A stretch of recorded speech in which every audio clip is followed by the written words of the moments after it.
let's talk about the pandemic. And you guys are in a different situation. So everybody that I've interviewed up to this point, they've been in business and they've had to adjust kind of how they did business, really just to survive a product that they offered or kind of how they ran their business.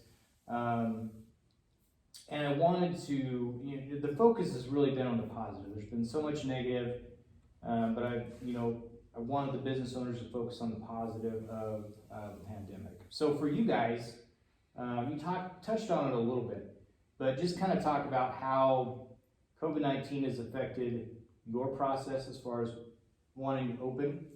And then if there's anyone that wants to touch on, I guess if there's anything that you learned through the pandemic or something that you decided to do differently because of that, that you'll carry forward in your business and make a change because of that. Yeah, I think in terms of the pandemic and the process of choosing location, and those kinds of things, I don't know if it played a huge role into it.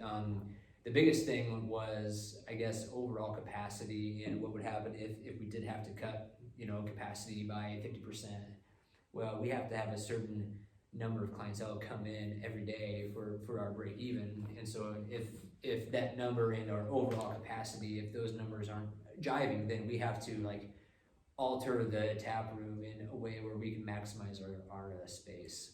And so I think that was one of the things from the get-go that we had in mind. I guess more of a contingency plan, but then also contingency plans too when we're creating the marketing and when we're creating the plan to actually open is, okay, how are we going to set up our tables? How are we going to ensure that we are in compliance with the DHMs? And then also, back in I think April or whenever everything really shut down, and if you were a bar, you had to serve food in order to be open. Mm-hmm. And food is not part of our business plan. We're not experts at it.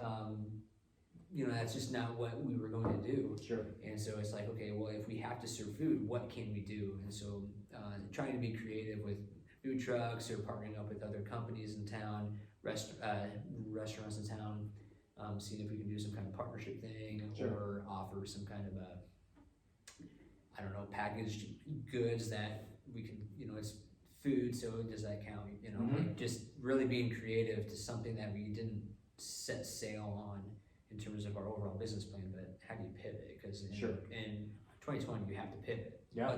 Otherwise you're not going to be in business for too long. Absolutely. Hopefully in 2021 we don't. Sure. So we're almost there. Yeah. No,